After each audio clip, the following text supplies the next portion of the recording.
Assalamu alaikum wa rahmatullahi wa barakatuh. May Allah's peace, mercy and blessings be upon you.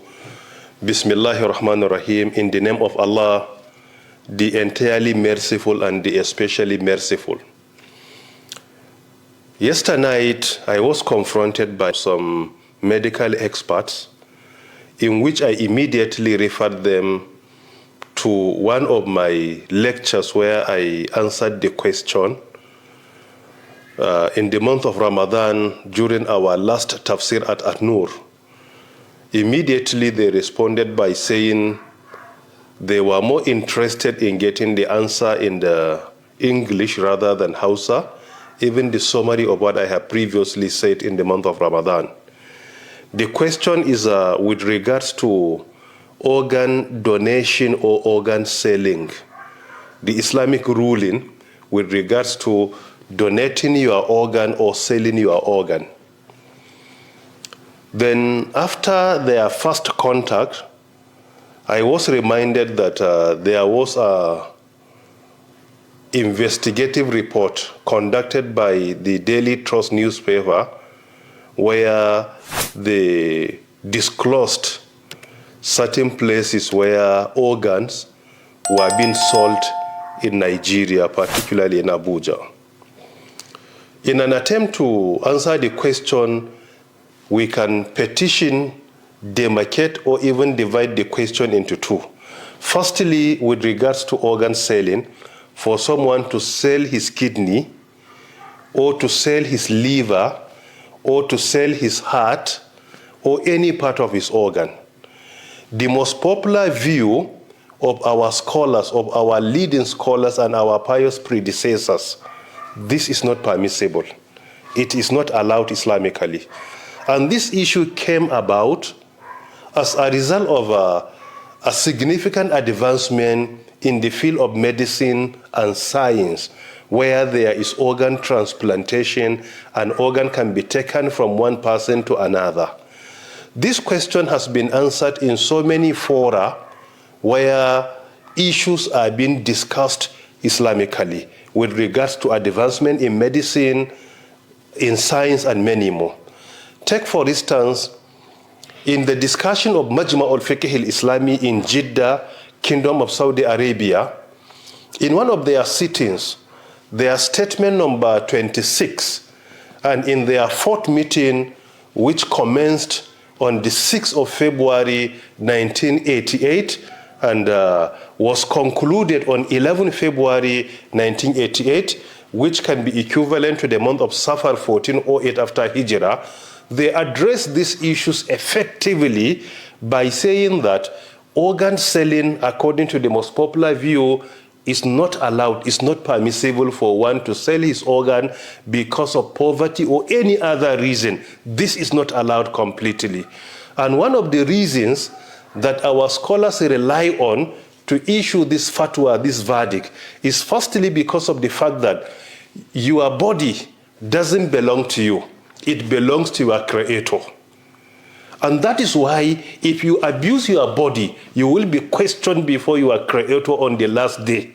That is why taking care of our body is not optional, it's not left to us, but it's an obligation that we must take care of our body medically and otherwise. And secondly, it is because of the fact that Allah Ta'ala has honored, has elevated, and has made a human being to be honorable. Like in Surah Al-Isra, وَلَقَدْ كَرَّمْنَا بَنِي آدَمَ وَحَمَلْنَاهُمْ فِي الْبَرِّ وَالْبَحْرِ وَرَزَقْنَاهُمْ مِنَ الطَّيِّبَاتِ وَفَضَّلْنَاهُمْ عَلَى كَثِيرٍ مِّمَّنْ خَلَقْنَا تَفْضِيلًا. This is in Surah Isra, verse number 70. In this verse, Allah has vindicated to us clearly that He has honored us. This honor shows to us that our body is not for sale in any situation. It is not allowed to sell your body. And this fatwa has also been repeated by His Eminence, Sheikh Saleh bin Abdullah al-Fawzan in his very popular fatwa series entitled as Al-Muntaqa min Fatah, Sheikh Saleh Fawzan al-Fawzan, in volume 3, page 62. He said it is not allowed for anybody to sell his own body.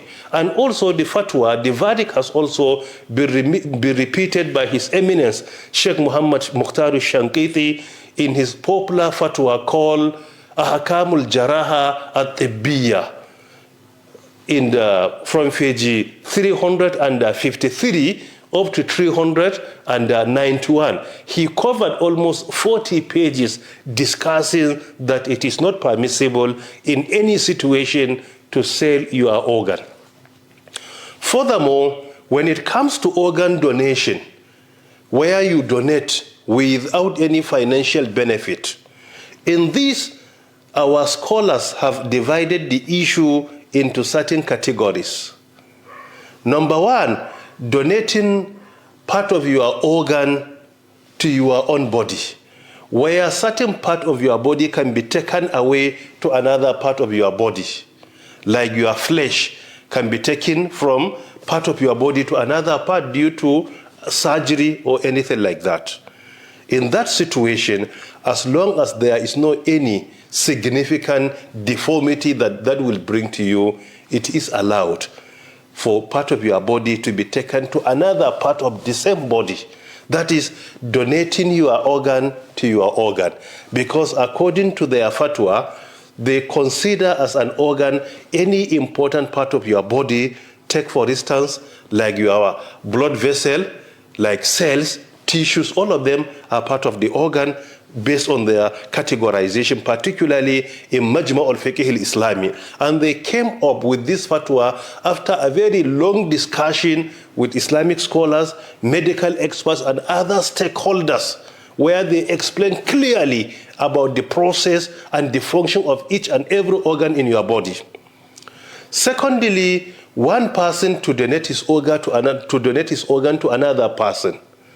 For instance, your heart or your liver. Donating any heart or liver from person that is a living, person that is alive, to another person that is alive. As long as that organ, your life depends on it, then it is not permissible to donate it. Your life depends largely on your heart. So heart donation is not allowed as long as you are alive.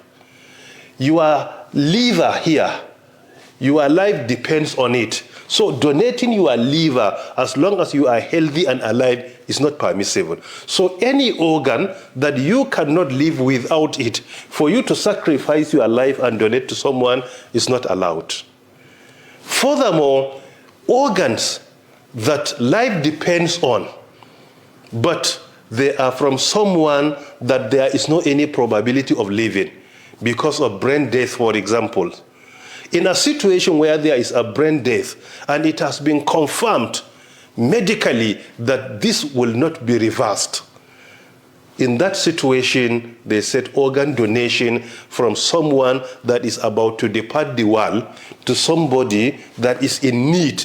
And by taking it away and giving him, it will extend or it will make him to be medically fit, or it will sustain his life. In that situation, they said it is allowed. If you look at statement number 28 of Majma' al-Fiqh al-Islami, Islamic Fiqh Council, in their discussion in Jeddah on that of 6 to 11 of February 1988, they answered this question effectively. Furthermore, there are organs that your life doesn't depend on all of them. For example, each and every one of us could have 2 kidneys, one in the left and one in the right. They say one can live with only 1 kidney.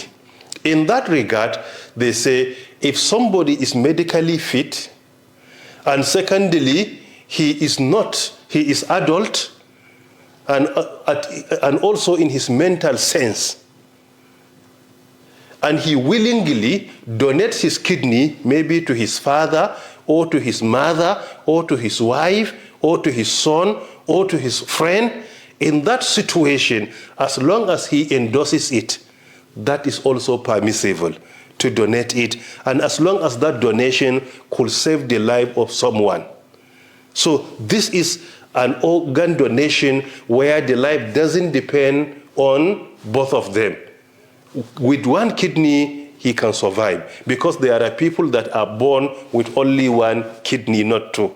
That has happened many times. So in that situation, it is allowed for him to donate as long as the entire life doesn't depend on it. So he can donate one.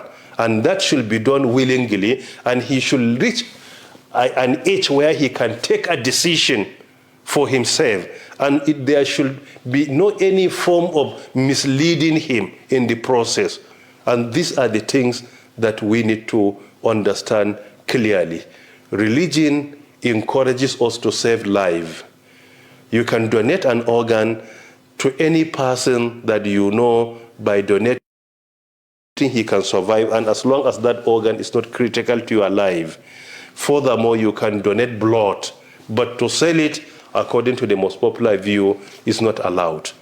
However, child abuse, a situation where younger ones are being given certain amount of money, try to encourage them to donate their organs, that is not allowed.